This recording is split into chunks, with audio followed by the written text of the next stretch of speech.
네, 반갑습니다. FA 설계 TV에 오신 것을 환영합니다. 오늘은 설계 이론 강의를 할 건데요. 가장 기초적인 부분이라고 할 수 있는 공차, 그 중에서도 치수공차에 대해서 설명을 드릴까 합니다. 공차란 무엇인가부터 좀 알아볼게요. 공작물을 가공하거나 제작할 때 원하는 성능을 내기 위해서는 정확한 치수에 맞춰 가공을 하고 조립을 해야 한다.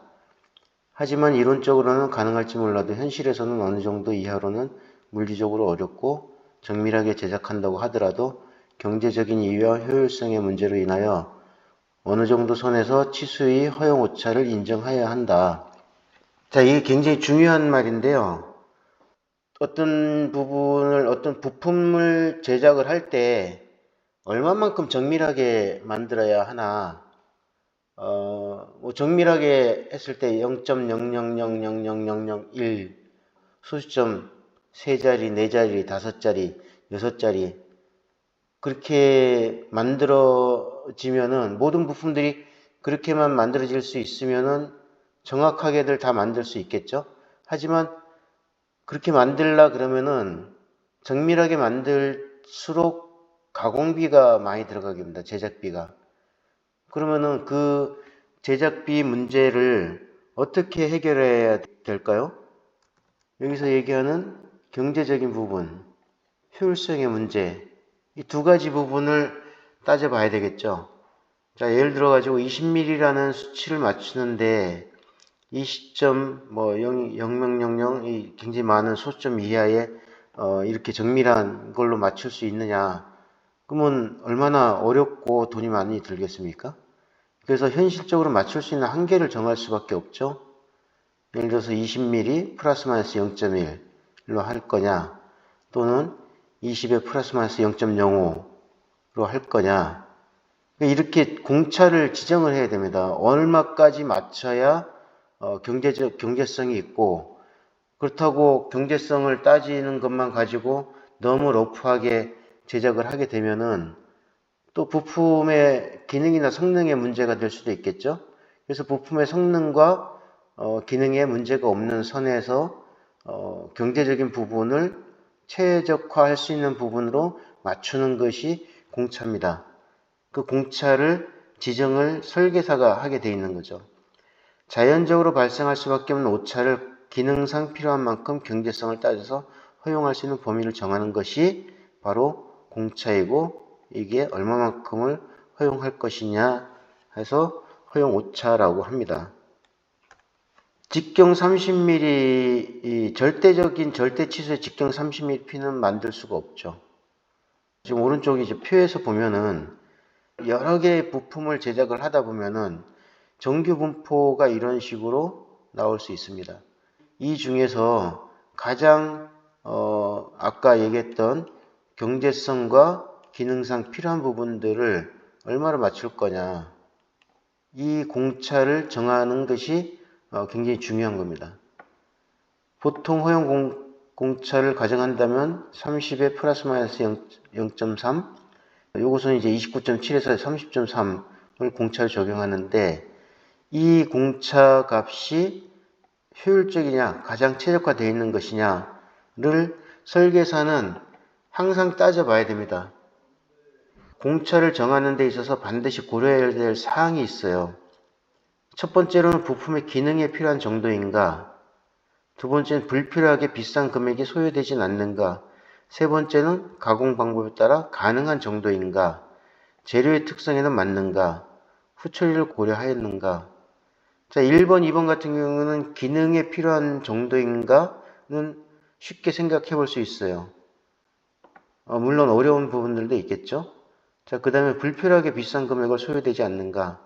이 부분도 충분히 고려를 할 만한 사항이죠. 근데 사실 3, 4, 5번 같은 경우가 사실 쉽지 않은 부분들이 있습니다. 자, 예를 들어 가지고 일반 머신링 센터로 가공했을 때 얼마만큼의 공차를 낼 수 있느냐. 일반적으로 100분의 5, 플러스 마이너스 100분의 5 정도까지는 머신링 센터로 충분히 가능합니다. 그럼 플러스 마이너스 100분의 2는 어떨까요? 100분의 2는 머신센터로 가공을 하더라도 부품의 크기에 따라서 가능한 범위도 있고 가능하지 않은 범위도 있어요. 좀 작은 부품들 같은 경우에는 100분의 2 공차까지도 가능하지만 부품이 커진다. 예를 들어서 뭐 1m 정도 된다. 그런 경우에는 100분의 2를 맞추는 거는 쉽지가 않죠. 특히나 또 가공하면서 생기는 열에 의해 가지고 밴딩 현상이 생기는 경우, 이런 경우들도 충분히 감안을 해야 되기 때문에 어떤 가공기계에서 얼마만큼의 정밀도를 낼 수 있느냐 하는 부분들도 이 상당히 영향을 많이 받는 겁니다. 가공 방법에 따라서 가능하지 않은 부분들이 상당히 많이 생깁니다. 또 하나 또 재료의 특성에 따라서도 달라지는 부분이 있어요. 경도가 좀 높은 재료인 경우에는 가공할 때 치수를 맞추기가 좀 좋죠. 근데 무른 재료들, 예를 들어서 구리 아니면 알루미늄 같은 경우에는 치수를 맞추기가 상당히 쉽지가 않습니다. 재료가 무르기 때문에 가공하면서 툴로 깎아내는 양도 있지만 이게 무르다 보면은 깎이지 않고 눌리는 현상도 발생을 해요. 그러다 보니까 깎았다고 생각을 하지만 실제 커팅하는 날 끝으로 깎아내면서 눌림에 의해 가지고 정치수로 공구는 들어갔는데 재료가 다시 들고 일어나서 부풀어 오르면서 치수가 안 맞아지는 그런 현상들도 발생을 합니다. 스테인레스 같은 경우도 마찬가지죠. 스테인레스 같은 경우도 재료가 질기다 보니까 깎이는 것보다는 이렇게 뭐라 그럴까? 질긴 현상 때문에 뜯겨져 나가는 현상들이 좀 있어요. 그래서 실제 가공 현장에서 가공하는 분들의 얘기를 들어보면은 세 가지 종류로 나눠가지고 툴도 관리를 하고 가공 스피드나 절임량도 바꿔서 한다 그래요. 일반 스틸 쪽, 그 다음에 스테인레스 쪽, 알루미늄 쪽. 알루미늄 가공하는 업체는 알루미늄만 주로 가공을 하고 스테인레스 가공하는 업체는 스테인레스만 가공하고 스틸 가공하는 업체는 스틸만 가공하는 이런 쪽으로 하는 경우들이 상당히 많습니다. 왜냐하면 그 재료의 특성에 따라서 가공하는 노하우들이 달라지기 때문이죠. 충분히 경험을 많이 해봐야 되는 그런 부분들입니다. 이 재료의 특성에 따라 달라지는 부분도 있는가 반면에 또 하나는 후처리에 의해 가지고선 바뀌는 부분들도 있어요. 예를 들어서 가공으로 연마까지 다 쳐가지고 100분의 1까지 두께 치수를 맞췄어요. 그러면은 100분의 1을 맞춰놓은 이후에 경질 크롬 도금을 한다. 그럼 경질 크롬 도금이 보통 작게 올라가면은 50 마이크로, 좀 두껍게 올라가는 경우에는 200 마이크로, 250 마이크로까지도 올라갑니다. 그런 경우에는 100분의 2, 100분의 1 정도 10 마이크로 정도의 치수를 맞춰놨지만 후처리로 인해 가지고 두께의 치수가 바뀌게 되죠. 그래서 후처리까지도 고민을 해야 되는 부분입니다. 이 내용들을 고려하지 않아서 발생하는 실패 사례를 한번 제가 적어봤는데요. 자, 사례 1번. 끼워 맞춰지거나 정밀하게 슬라이딩이 되지 않는 일반 구조물, 현장용어로 브라켓이라고 하는데요. 여기다가 100에 플러스 마이너스 0.01의 공차를 넣었어요. 이 부품은 기능에는 저렇게 정밀한 공차가 필요하지 않은 부품이에요. 근데 이런 부품을, 브라켓 부품을 100분의 1을 넣어놓으면은 연삭해서 가공을 해야 되는데 굉장히 비싸죠. 예를 들어가지고 그냥 점심 한 끼 그냥 우동이나 간단하게 먹을 수 있는 거를 호텔 레스토랑에서 10만원짜리 식사를 하는 거나 다름없다라고 제가 표현을 해놨습니다. 지나치게 과도한 그런 공차를, 정밀한 공차를 넣은 거죠. 실제 현장, 제 경험상, 이렇게 공차를 넣는 분들도 꽤 많이 있습니다. 사례 두 번째로 보면은, 부품의 형상으로는 연삭 가공을 할 수 없는 모양인데, 플러스 마이너스 100분의 1을 공차를 넣었어요. 연삭이라는 건 숫돌로 가공하는 건데, 숫돌로 가공하는 모양 자체가 안 됩니다. 그러면 이런 부품들은 머신센터에서 가공을 해야 되는데 머신센터는 일반적으로 100분의 5 정도까지예요. 물론 아까도 앞전에 얘기했던 것처럼 부품 크게 작으면은 100분의 2까지도 만들어질 수 있습니다. 그러면은 이 부품 같은 경우에는 머신센터로 가공할 수 있는 100분의 5를 넣었다 그러면은 가공비가 머신센터의 가공비겠죠. 근데 말 그대로 지금 100분의 1 공차를 넣었으면은 이 공차 같은 경우는 지그 그라인딩이나 프로파일 연마, 방전 가공 같은 거로 해야 돼요. 이런 가공 방법들은 굉장히 좀 비쌉니다, 또. 그래서 앞전에 사례 1 같은 경우에는 불필요한 그런 부품에다가 정밀 공차를 넣은 거고, 두 번째 사례 같은 경우에는 100분의 1을 넣는데 이 부품의 모양이 형상 자체가 굉장히 비싼 가공 방법을 선택할 수밖에 없는 그런 부분으로 만들어진 거죠. 세 번째, 이런 경우들도 상당히 많이 있어요. 제가 많이 이 사례들은 제가 봐왔던 우리 그 설계하던 실무진들이 이렇게 설계를 한 거를 제가 직접 본 적들이 많습니다. 우레탄, 고무나 우레탄, 실리콘 같은 것들은 탄성이 있어서 가공이 거의 안 되는 부품들이에요. 경도가 HS 90 이상이 올라가서 한 100 정도 되면은 가공은 할 수 있습니다. 근데 가공을 하더라도 아까 얘기한 대로 칼날이 이 날이 절삭을 해야 치수가 상당히 정밀하게 깎일 수 있는데 탄성이 있다 보니까 깎이지가 않죠. 이 부품이 20mm에 플러스 마이너스 100분의 5를 공차를 넣었다. 가공이 안 되는 부품들입니다. 그래서 이런 부품들을 과도하게 지금 사례 3가지 같은 경우에는 과도하게 비싸게 설계가 돼 있는 사례를 제가 이제 얘기를 해 놓은 겁니다. 공차를 소수점 이하로 내리면 내릴수록 비용은 증가한다. 우측 그래프에서 보면 A, B, C, D 어느 포인트에서 결정할 것인가. 자, 0.2, 0.1, 0.5, 0.01이 있습니다. 여기에. 비용은 A, B, C, D의 포인트점이 이렇게 상승을 하죠. 근데 실제로는 이렇게 상승을 안 하고 기하급수적으로 올라가는 경우들이 있어요. 이렇게 가다가 이런 식으로 올라가는 경우들이 있습니다. 왜 그러냐면은 일반적인 가공기 부류가 있고 정밀 가공 쪽이 있는데 정밀 가공 쪽으로 넘어가면은 가공비가 상당히 비싸져요. 그래서 그 가공비가 이런 식으로 올라가죠. 일정한 높이로 올라가는 게 아니고요. 자, 개요 및 목적을 보겠습니다. 도면 치수와 가공된 부품의 실제 치수 사이의 오차는 필연적이다. 인정을 해야 되는 부분입니다. 제품에 필요한 정밀도를 얻기 위한 치구의 허용 범위도 설정이 필요합니다. 공차가 작을수록 정밀도는 향상되고 제조 비용은 증가를 합니다.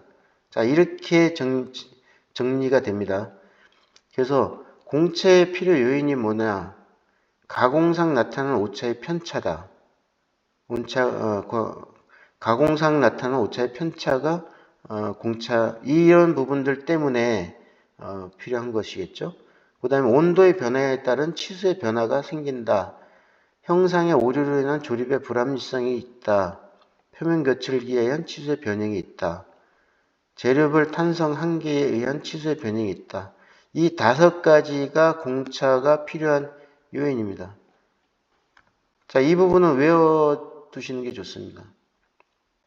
공차가 왜 필요하지? 라고 물었을 때 가공사는 나타나는 오차의 편차가 발생하는 부분, 온도 변화에 따른 부분, 형상의 오류로 인해서 조립이 안 되는 불합리한 부분이 있기 때문에 조립을 하기 위해서 예를 들어서 순놈과 암놈이 결합을 해야 되는 부분이라면은 이것을 어떤 식으로 끼워 맞춰 줄까라고 하는 부분이죠.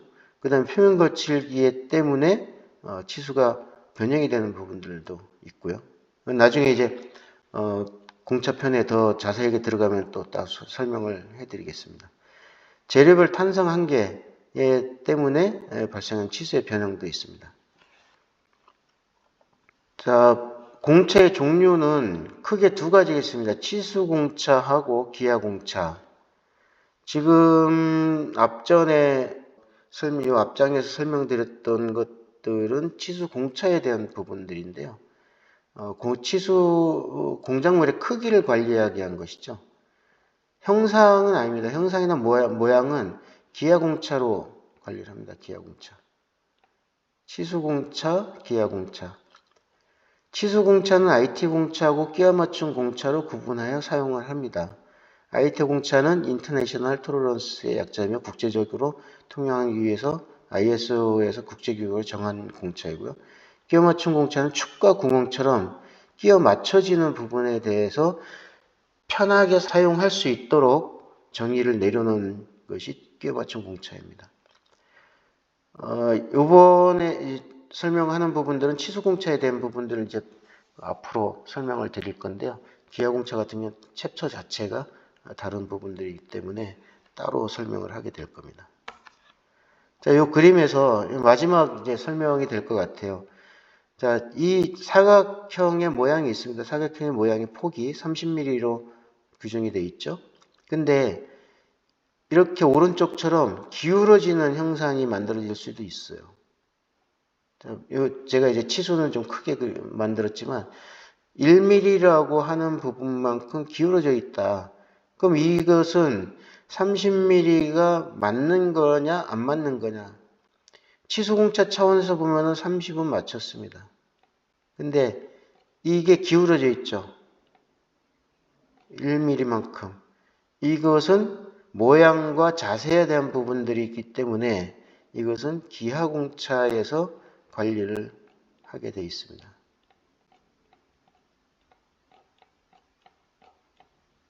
마우스를 하다 보니까 잘 안 써지네요. 자, 기하공차. 그래서 치수공차하고 기하공차 같은 경우에는 설계사들이 다른 부분들보다도 가장 우선적으로 기초적으로 알고 있어야 되고 이 개념을 정확하게 알고 있지 않으면은 평생 설계하면서 굉장히 어려운 부분들이 많이 발생을 할 겁니다. 그리고 결국 이 제작 단가, 제작 원가는 이런 치수공차하고 기하공차 이 부분들에서 상당히 많은 부분들이 결정이 납니다.